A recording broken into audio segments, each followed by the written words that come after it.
to get rolling. Y'all ready? Thanks for coming out today. My name is George. I'm an organizer with the Party for Socialism and Liberation.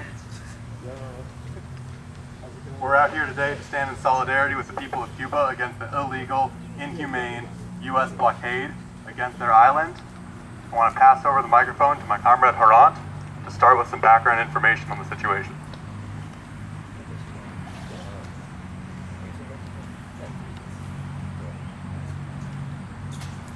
Testing. Hey all, my name is Harant. I'm an organizer also with the Party for Socialism and Liberation. I want to give a little bit of historical background on the situation in Cuba, how the United States relates to it. I'll start way back before colonization. Cuba was originally inhabited by two indigenous peoples, the Taino and the Watanabe. And then in 1492, as most people know, Christopher Columbus arrived on behalf of the Spanish crown in Cuba, which began a many centuries long, very brutal and violent colonial occupation. The indigenous people were forced into hard labor and violent repression under a very brutal system that the Spanish built modeled after feudalism, called the encomienda. And within a century, the violent repression, hard labor, and diseases brought from Europe had nearly wiped out the population. And then the Spanish colonial occupation would continue all the way up to 1898. In the second half of the 1800s, there were three major revolts by the Cubans against Spanish colonial rule. The most notable beginning in 1895. And in 1898 is where the U.S. really starts to get involved. The United States had been eyeing taking over Spanish colonial possessions for a while, and when there was an explosion on the USS Maine in 1898, the United States swooped in, blamed Spain, and came in to help the Cuban independence movement. Now, the United States wasn't coming in to help Cuba achieve self-determination. The United States was coming in to take over Cuba. Let's be very clear about that. So, you had Cuba becoming independent, 1902, and backed by the United States. And this is where, we start this more than a century-long saga of the United States trying to subvert and control Cuba. And I'll give you a comprehensive explanation of everything the U.S. has done to control Cuba. Actually, I won't do that. That would take hours. I'll give you the most basic rundown of American attempts to control Cuba. That's all you can fit into a reasonable speaking time. This is just going to scratch the surface. It starts in 1902 with something called the Platt Amendment, which was a policy enacted by the United States government, which essentially forced Cuba to allow the United States to control many, many aspects of its government, of its trade, its economy, and its diplomatic relations. And this was not just a policy on the American end. The United States forced Cuba to write the contents of this policy into its constitution. So you had the United States legally establishing dominance over Cuba. This was maintained until 1934, in which a new agreement was reached, which was, ostensibly somewhat more permissive, but maintained United States legal dominance over the Cuban economy, Cuban diplomacy, and the Cuban government. And the United States has economic interests, controlled most of their trade, had a military presence, and it was a very, very exploitative relationship. And the United States really dominated Cuban trade. And I want everyone to remember that that trade with the United States represented the vast and overwhelming majority of Cuba's economic relations with the outside world. Fast forward to the 1950s. 1958, Cuba is a very, very polarized, a very, very divided society between the small class of the wealthy landowners and the rest of the population. Much of the population, especially in rural areas, lives in a situation of neglect, is lacking basic resources. The government of Fulgencio Batista is a brutal military-backed government, suppresses dissent, and allows the United States to maintain its continued economic and political dominance over Cuba. That is until the Cuban Revolution is launched by Fidel Castro, Raul Castro, Che Guevara, and others, and the 26th of July movement.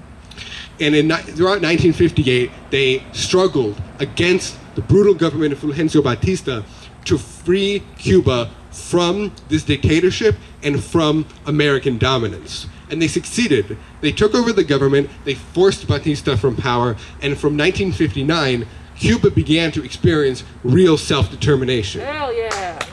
Woo. Sadly, this is where the US starts to ramp things up. The United States was not happy about this. The United States considered it their right to dominate Cuba in all aspects. And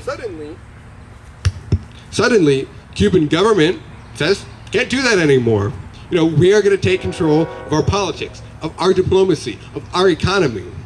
The United States was not having that. The United States started introducing various restrictions on Cuba, started really cracking down on trade with Cuba.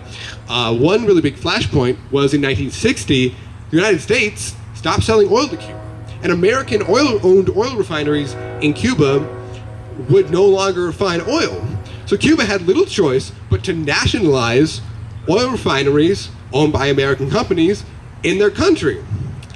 This set the US just mad. The United States then imposed an incredibly harsh economic blockade, blocking almost all trade with Cuba as of 1960, with some exceptions for food, medicine.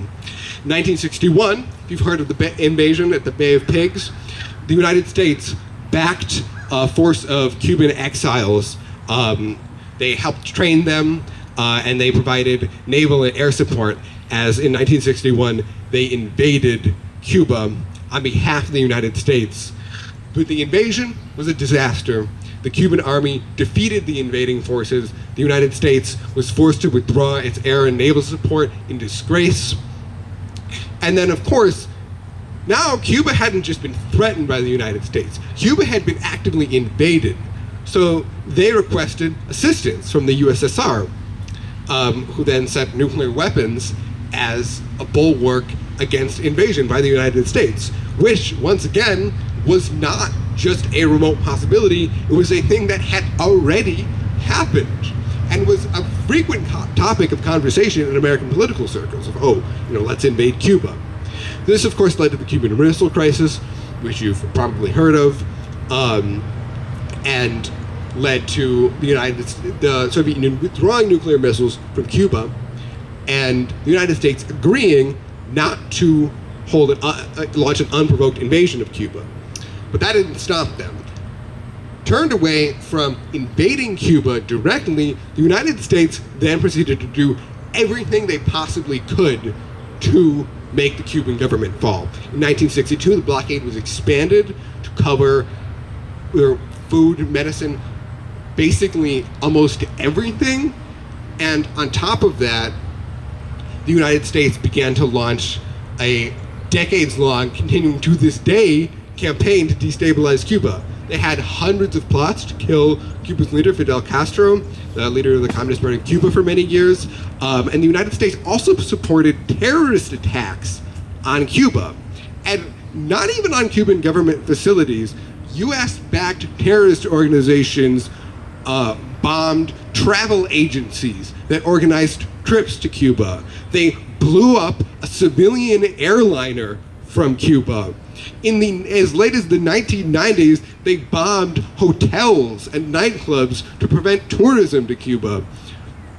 So the United States didn't just stop at preventing Cuba from trading with the rest of the world. The United States actively supported terrorism on Cuban soil and outside of Cuba against all sorts of regular civilian establishments that even had any engagement with Cuba. And I want to step back to the blockade really quick, because that's a large reason that we're out here today. Like I said, Cuba had been dominated by the United States economically through literal legal policies. So most of their trade was with the United States. So this blockade suddenly meant no more trade from the country that represents most of your international economic relations. And I want people to just imagine for a moment, imagine if tomorrow you can buy anything from anywhere outside the United States. That would be rough. That would be a lot, wouldn't it? Now just remember that the United States has more than 300 million people and is the world's largest economy. Cuba is a small island nation of 11 million people. Imagine how insane it would be to not be able to buy anything from any other country here. And now imagine that in a smaller country with a lot less economic power. And the blockade is not just a policy. Blockade it's this sort of patchwork of many different laws and orders. It's been tweaked by pretty much every administration since it was launched. Restrictions have been eased, have been added. Some were eased by the Obama administration. Many were added under the Trump administration. New sanctions have been added as of this week by the Biden administration. And it's also an active process. It's not just, the U.S. tells you not to trade with Cuba. The United States Treasury Department has employees working to prevent companies and individuals and governments around the world from trading with Cuba. You trade with Cuba, your ship can't dock in American ports for months, for instance. There are real consequences for people who attempt to trade with Cuba, and there are real consequences for Cuban people. This leads to shortages of supplies, of food, of medicine.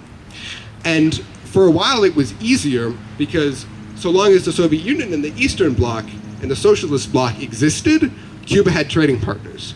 Since the 1990s, Cuba has been almost totally isolated. And yet, they have achieved incredible things, and we're going to hear more about that from another comrade later. Right. Cuba... Hi. Hi. I'm going to donate these to a person, someone that is in Cuba or wherever. All right? There you go. Thank you. Let's see what we can do. Thank you. What this means in Cuba is you have shortages of supplies of food, of medicine, and this is, but Cuba has, we're going to hear about from another comrade later about the achievements Cuba has made socially, economically, despite the blockade.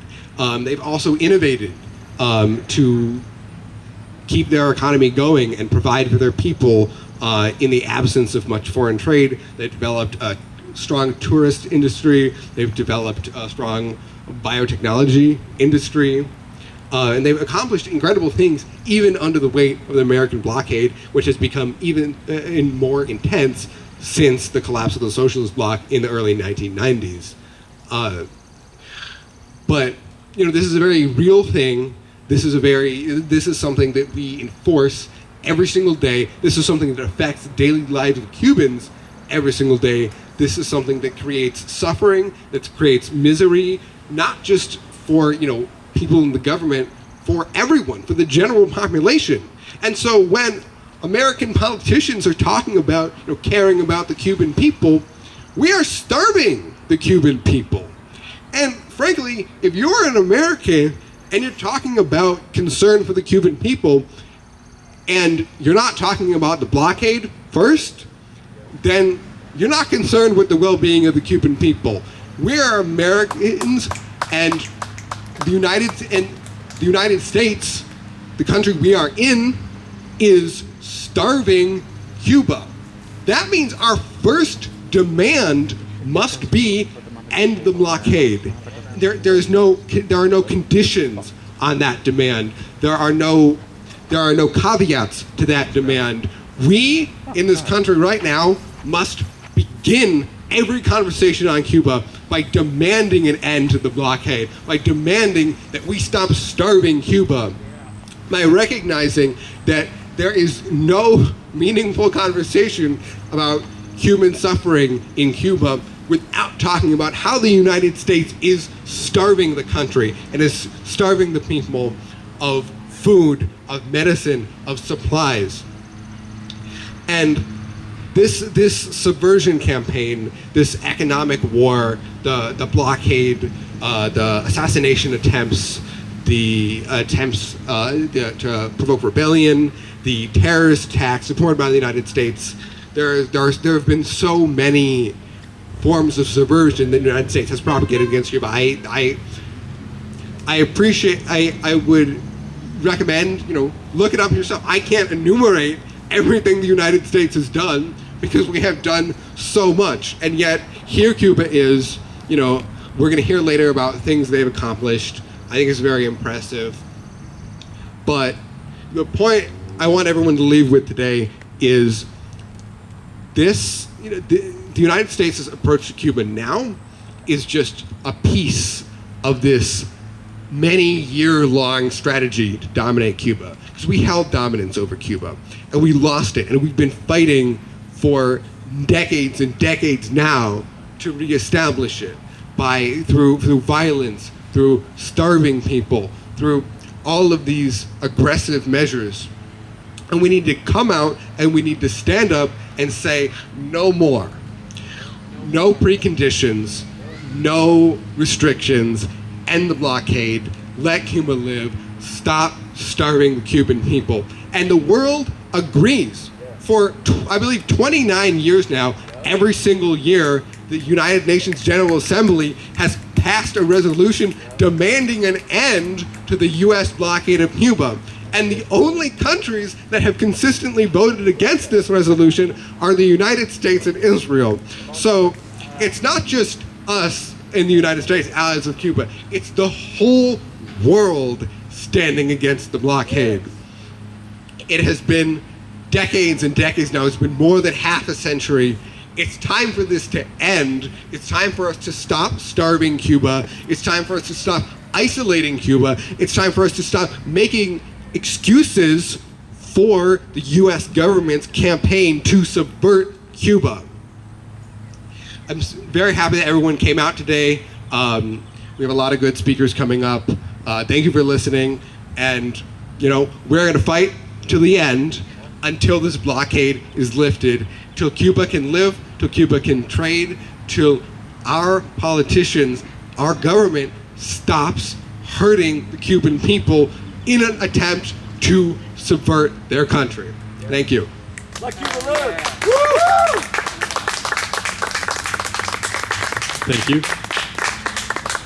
So, if you're on social media, or if you've been following the news, you've probably heard that the people of Cuba are rising up against their so-called dictatorship.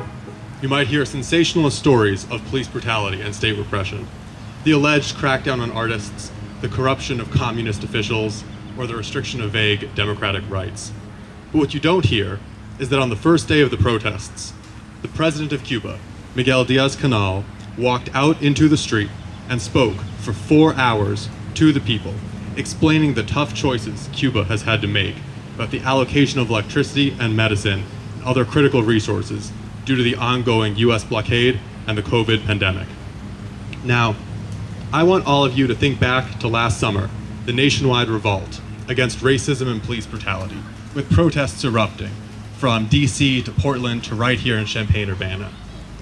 Now, imagine if on day one, Donald Trump, Nancy Pelosi, or even Mayor Finan right here came out into the streets, met with the people, going over their concerns and explaining for hours what the government was going to do about it. That's laughable, right? We know what happened when Trump wanted to go into the streets to take a photo at St. John's in DC. Tear gas was deployed, and many of our comrades out there were shot with rubber bullets by state forces. We know what happened when the Democratic mayor of Minneapolis, Jacob Frey, stepped to the street movement for a photo op. He was chased out to chants of shame. If you haven't seen the video, you should look it up. It's on YouTube. No US president or politician would dare set foot in a crowd of protesters for more than a photo op. Imagine if Obama cared enough to go to Ferguson or Standing Rock. But in Cuba, Diaz-Canel went out and met with the people, heard their concerns, and talked to them about specific government policy. And it wasn't just him. Local Communist Party officials from across the country went out, met with their constituents, and talked to them. Now, you tell me, which government sounds more like a dictatorship that's scared of its own people? You might have heard horror stories about the Cuban government arresting dissidents or so-called democracy activists.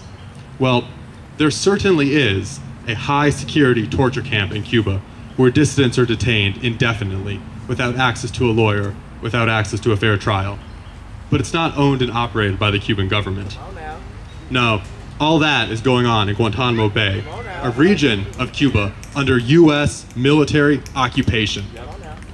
And we all know what happens in Guantanamo Bay.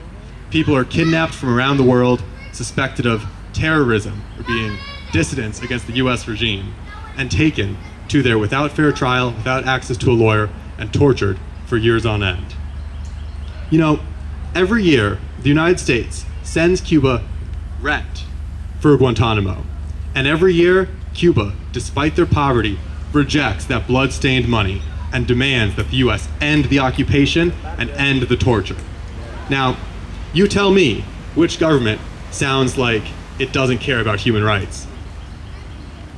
You might have seen talking heads on the news or in Congress calling on the Communist Party to listen to the demands of the Cuban people.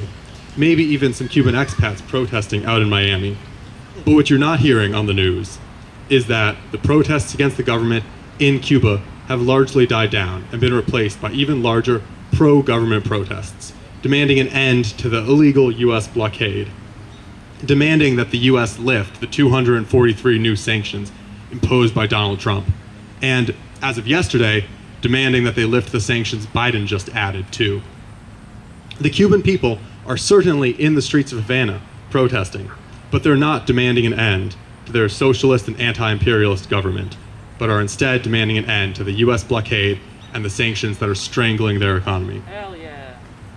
If politicians in Washington, D.C. or Miami really cared about the Cuban people, they wouldn't be sitting behind their desks calling for regime change against the democratically elected Cuban government. If our politicians really cared about the suffering of the people in Cuba, they would pay Cuba reparations for the hundreds of terrorist attacks that the US has carried out, from bombing civilian airliners to the Bay of Pigs invasion. And if our politicians really cared about the suffering of the people in Cuba, they would lift the blockade, close Guantanamo, and end the occupation of Cuban soil. And if our politicians really cared about the people right here in the US, going homeless, hungry, facing domestic violence, racist police terror, day in and day out, they'd spend less time trying to suffocate the democratic socialist experiment in Cuba and instead look to them as an example of a society that has ended homelessness, that has provided education for all its citizens, regardless of income, and works to ensure that everyone has access to quality health care. Now, with that, I'd like to hand the microphone off to Sarah.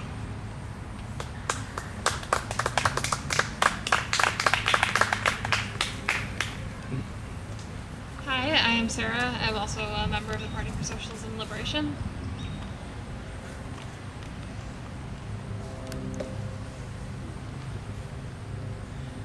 So, in the United States, we're constantly told that socialism only works in theory. Or, as Joe Biden puts it, communism is a universally failed system. That ending homelessness isn't as simple as just giving everyone a house. That healthcare and education for all is unrealistic. That capitalism is the only way, and that any attempt at an alternative is doomed to fail. Well, one major problem with that narrative is that just 90 miles from the United States, there is a socialist project that, despite all of the obstacles thrown in its way, is succeeding. 62 years ago, the people of Cuba chose to say no to being subservient to the United States, to capitalism, to a racist US-backed dictatorship, and yes, to a socialist system that puts people's needs over profits, to a workers' democracy where the voices of ordinary people matter and the demands of corporate interests do not, to working towards a world where all are able to thrive, free of capitalist exploitation and racist, patriarchal, and imperialist oppression.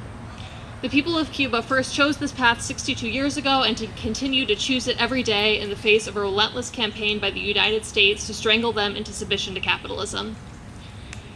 In Cuba, no one has to worry about not being able to afford healthcare. Healthcare is free to all Cubans, and Cuba has made extraordinary medical advances, including eliminating mother-to-infant HIV transmission and developing their own COVID vaccines.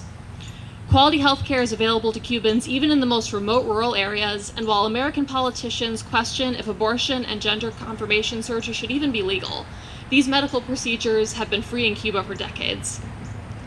Cuba shares its world-renowned healthcare beyond its borders with the Henry Reeves Brigade, a group of doctors who travel around the world responding to major health crises. In Cuba, no one is homeless. Landlordism was abolished in 1959, and today most Cubans own their homes. The Cuban Revolution also transferred control of Cubans' means of production, the farms, factories, and mines, from the hands of a privileged few into the hands of the workers. And while Cuba has had to reintroduce some private ownership in order to bring in foreign investment and strategically survive in the face of the US blockade, it is the workers, not a handful of capitalists, who hold power in the country. When people in Cuba, in the United States, and around the world protest the US blockade on the island, the US government insists that it is not the blockade, but economic mismanagement that is to blame for the hardships Cuba is facing.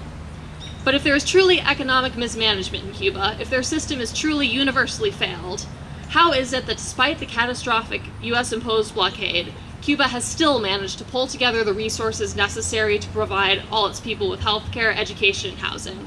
How is it that Cuba has a higher life expectancy, higher literacy rate, and lower infant mortality rate than the United States, the wealthiest country in the history of the world? That's not economic mismanagement. That's what happens when a country chooses to put their limited resources towards meeting people's needs rather than lining the pockets of capitalists.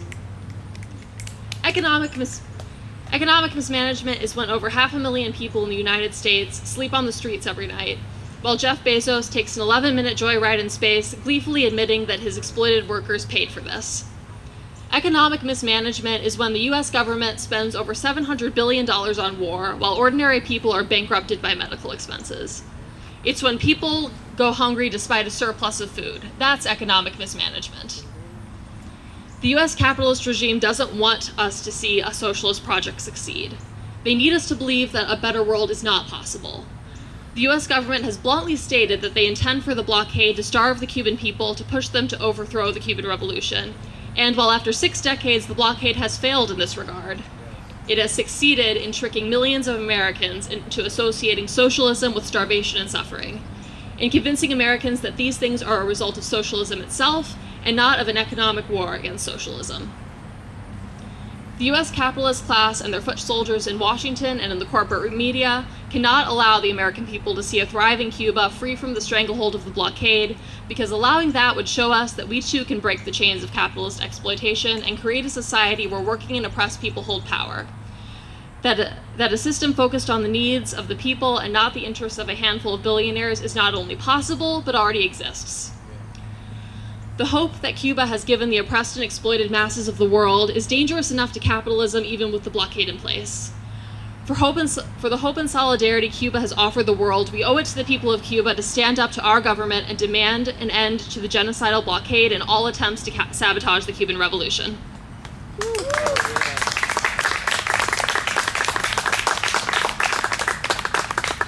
Thank you.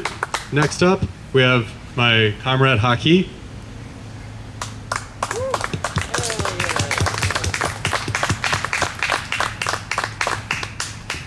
Peace to all of you all. Peace to all of you all. I was just watching a documentary on Netflix about Cuba, and literally everything that we're saying now is what was said on the documentary. that America is an imperialist nation. It is a nation, an evil nation at that. We saw what happened in Haiti a couple weeks ago. See what's going on in Colombia right now. We see what's going on in Cuba. We know it is not a coincidence that America is making its last stand to keep its power across the world. America is a failing system, but it has not yet failed. America must keep its military power together in order to keep white supremacy, its white world supremacy, continuing and flowing prosperously, quote unquote. Who gave America moral authority? Who gave America moral authority? They can say all they want about the Cuban government, saying that they're starving them. But what happens when you're in the midst of a pandemic and you already have to suffer a blockade? You might have to ration a little bit. America was rationing stimulus checks, was rationing food this whole time, allowing people to go poor, allowing people to go hungry, but giving billions and trillions of dollars to the elite capitalists that run, unfortunately, this whole entire world. Cuba is not an isolated incident. Haiti is not an isolated incident. Colombia is not an isolated incident. The work that we do in Southeast Asia, when it came to Korea, when it came to Vietnam, those are not isolated incidents. America has tried multiple times over and over again to push back the communist revolution, to push back the people's revolution across the globe. But we say to America, no more, no longer. But what I say to the people who wish to stand in solidarity with Cuba, but may not understand the full story in its true essence. It is no longer that we should just allow ourselves and allow our comrades to blindly stand in faith and solidarity with what they believe to be true when they have been hoodwinked, bamboozled by U.S. propaganda. I don't say that to say that they're ignorant, but we have to start reading a little bit more. We have to start trusting the revolution that happened in 2020. How the hell we just start trusting what the U.S. government says and we haven't been seeing what's going on in just the last year alone, let alone throughout the whole history of America? When did we start believing that an organization in Canada, and Canada is also the nice white country that gets a lot of its racism and exploitation pushed under the rug. When do we start believing and trusting white supremacist nations when it comes to black and brown, small indigenous nations across Latin America and across the world? When did we start trusting Biden, and he can't even make ways with the quote-unquote promises he made when it came to protecting the people? He said out of his own mouth, nothing will really change from the Trump administration to the Biden administration. All it does is make American imperialism a little bit more professional. And we can thank Barack Obama as well for making that professionalism, American perfectionism, whatever you want to call it, some BS. That's all it is. We have to stand in solidarity with all oppressed peoples. Our struggle here in America is connected with the struggle across the world. And I end with this. How do we fight to make Cuba go free? Obviously we protest, we make noise, but there is some pessimism along with optimism when it comes to this revolution.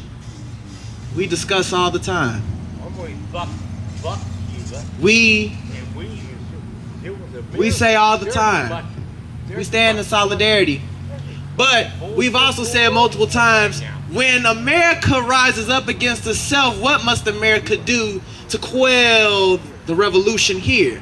It must pull its military home from 800 military bases across the world. What happens when the people rise up? America has to pull and defund from its military across the globe to quell the situation here. So even if we win or lose the revolution against the American empire at home, the colonies go free. The world goes free. It is a struggle and it is a contradiction that we must accept ourselves. Being within the metropole, being within the mother country of white world supremacy.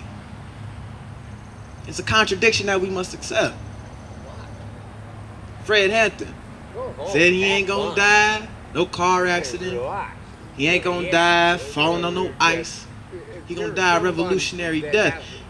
Huey P. Newton, revolutionary suicide. When countries rise up against America, it is technically suicide because American empire has been going on for 400, 500 years. But it is a revolutionary suicide. We must rise up against the terrorism of white world supremacy. We must continue to rise up by any means necessary. Cuba has withstand the onslaught of American imperialism. Haiti, unfortunately, with the degradation, the political suppression, the economic disfranchisement that France and America together has placed on Haiti, Haiti still stands. The world against American imperialism still stands. Yes, struggling. Yes, hurt. But who said revolution was gonna be easy? True. If you don't care to struggle, then goddamn you don't deserve to win. If you don't care to struggle, then goddamn you do not deserve to win. One more. So let's stand together in that struggle, because I believe we're gonna win. And I know I said I was gonna end with this, but I end with this. I stand with solidarity with any person, any country that actively sends other revolutionaries across the globe to fight against American imperialism, to fight against European imperialism. I stand in solidarity with anybody, with any country that's willing to accept my sister Assata Shakur and other political prisoners who are actively fleeing from American imperialism and repression. I stand in solidarity with anybody who's going to help fight to free Angola from imperialism. I'm going to stand in solidarity with someone who's going to give people housing without all of the, what did Biden say, all of the nice words, it can't happen. I'm going to give solidarity to anybody who's willing to give health care. I'm going to be standing in solidarity with anyone who's willing to give a free education, and not a bastardized, excuse that language, that term, a bastardized form of education, but an education that is for liberation. Yeah. I stand in solidarity with Cuba. Let Cuba live. In the U.S. blockade. Always remember and question, who gave America the moral authority of the world? We always say legality and morality do not equal each other. So yes, the U.S. blockade is legal in American term, but is not moral in any way, shape, or form. The Platt Amendment was legal. That was not moral in any way, shape, or form. Slavery was legal. It wasn't moral in any way, shape, or form. Letting people suffer is not moral in any way, shape, or form. So stand in solidarity with Cuba to the days. We are living in some exciting old times. But let's continue to stand in solidarity regardless of what we do in here at Champaign, regardless of how small Champaign may seem to the world. Champaign hot. But what you do, what you say, who you love, what power you have here speaks in volumes, because Champaign is not isolated at all as well. So again, thank y'all. Love everyone here. Love to the Cuban Revolution always. Love to the People's Revolution across the entire world.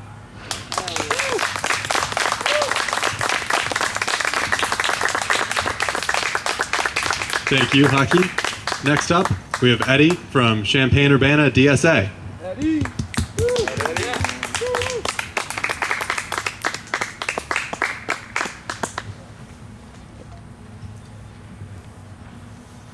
Okay, thank you. Hi, I'm Eddie Pratt Jr.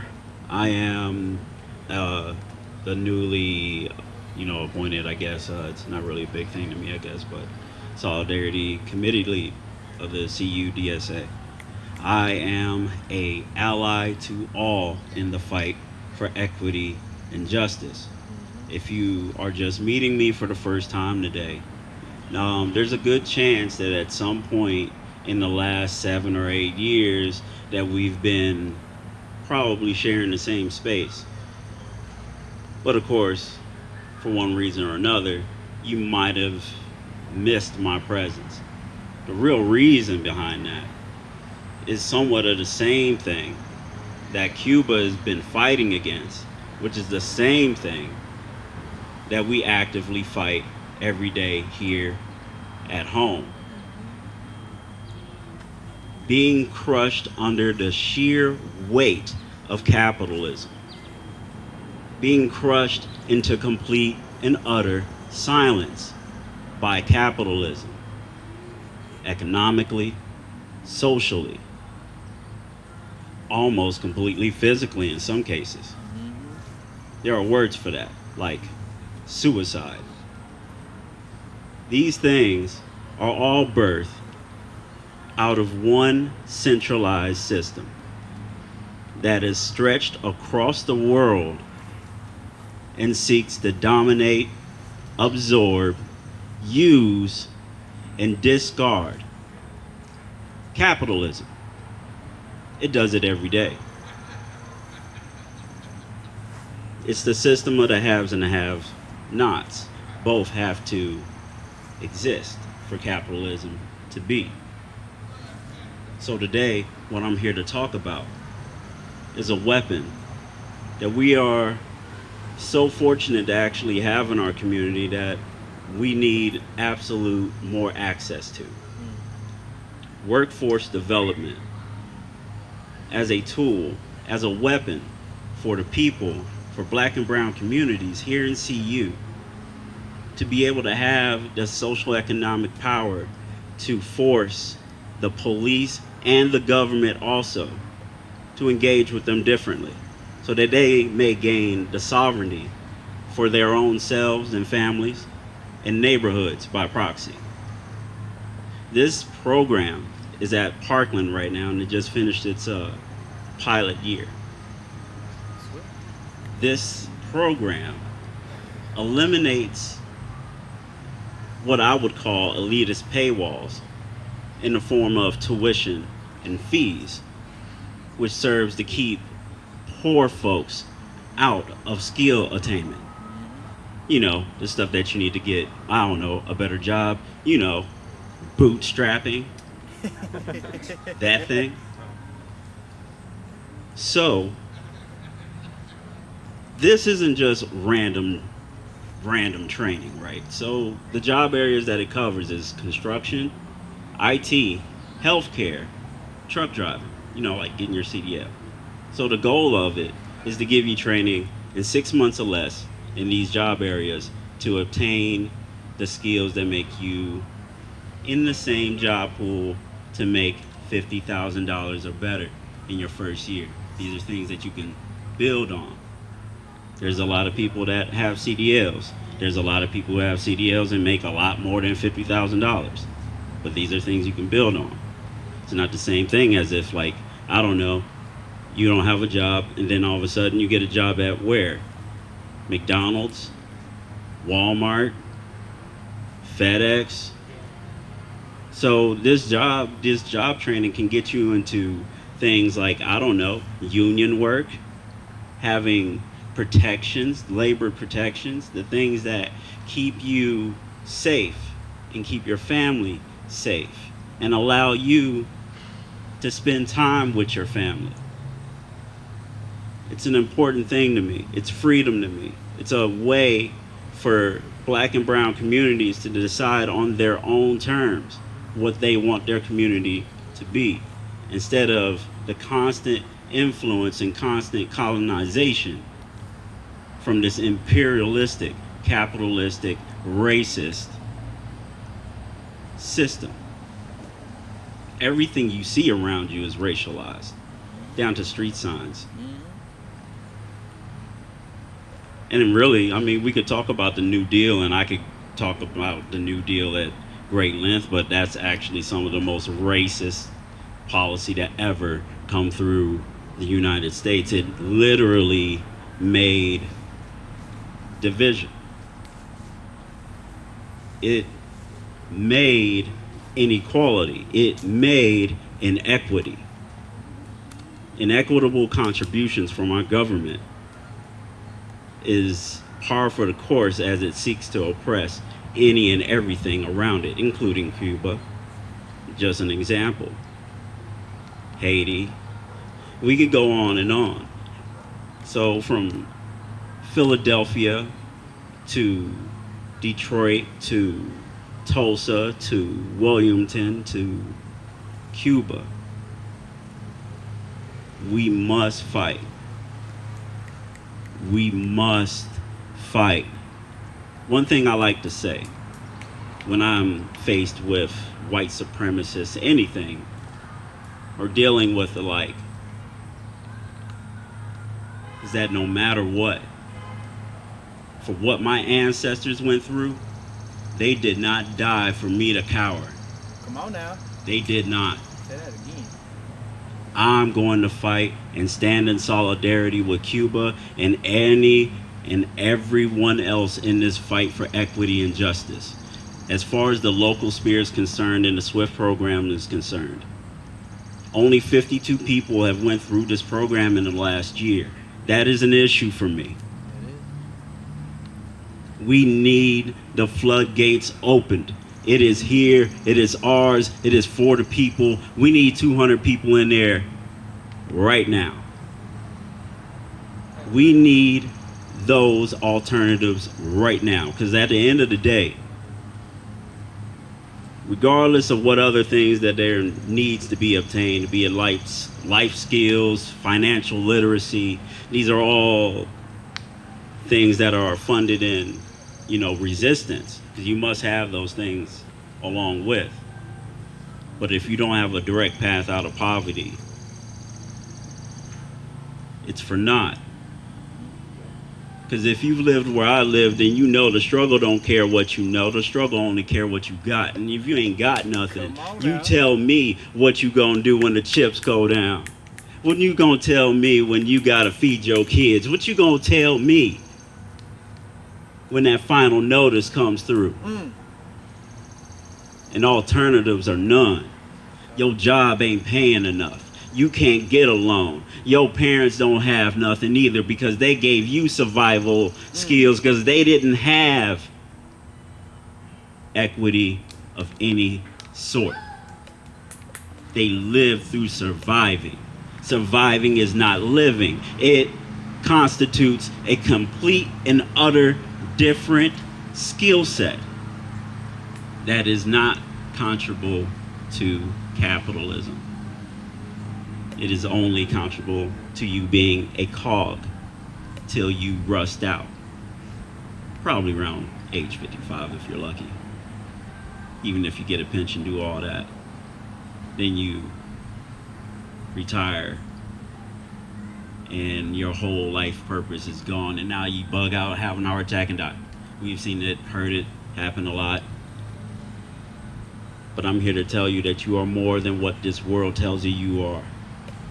I come from nothing, but this world does not dominate me. And I will not allow this to continue during my lifespan. If it means that I have to lay down my life, it means more to me that freedom had for all that come behind me than it does for me in this lifetime. Because I want a real freedom. I want a holistic freedom. I want to be free socially. I want to be free mentally. I want to be free physically. I want to be free to love who I love. I want to be free to just be. And capitalism does not allow that for nobody. Unless you're somebody like a Bezos or Gates or someone like that. If you're not, which we're all here right now. Guess what? Come on now. That sure ain't us. We're all on the same side. We're different colors, come from different places, got different stories, got different peoples, and all of that. But guess what? We all the 99. Come on now. We might not all look the same, but underneath, and our hearts beat the same, right? Unless you got some type of heart, irregularities or any kind of medical condition. I don't want to isolate folk. But the point is, we must have alternatives in our communities that allow communities to actually rise up on their own. I say no to handouts, but this system owes every single person here a hand up. And it owes black and brown communities for sure. And it owes the entire world and every single person in Cuba the same exact right by ending that blockade, by ending any kind of overt or subvert oppression to Cuba. As a matter of fact, the fact that they have carried out all these genocidal acts across all the world, I don't know how there is no world court for the U.S. to go to, because they are grossly they commit acts of crimes against humanity in a multitude. Cuba is such a case. So, thank you for inviting me to speak. Thank you for the time and all. Thank you for organizing this. Thank you for coming out and mobilizing. Let it be known, because it's been talked about and all that, and I've heard a lot of people start to talk down about coming out and all that in the face of 2020 and all of that protesting and everything. The will to organize and mobilize is the starting point of revolutions. Everything that we have today, it started in things like this. So never let that be suppressed. That is the enemy talking. Come on. But thank you. I love you all. Solidarity.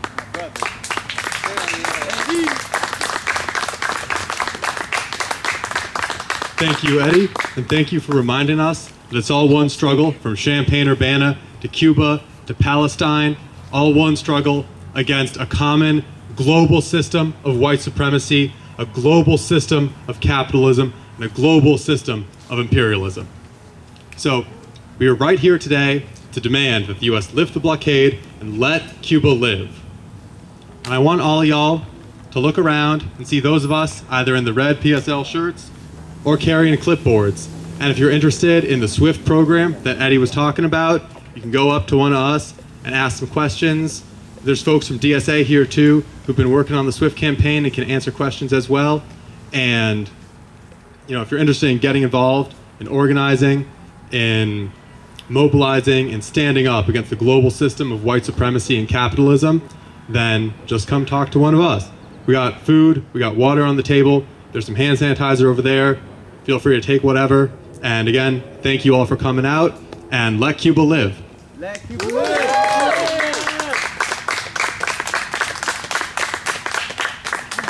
Is that it? We need to get really, really, really, really, really loud. That ain't gonna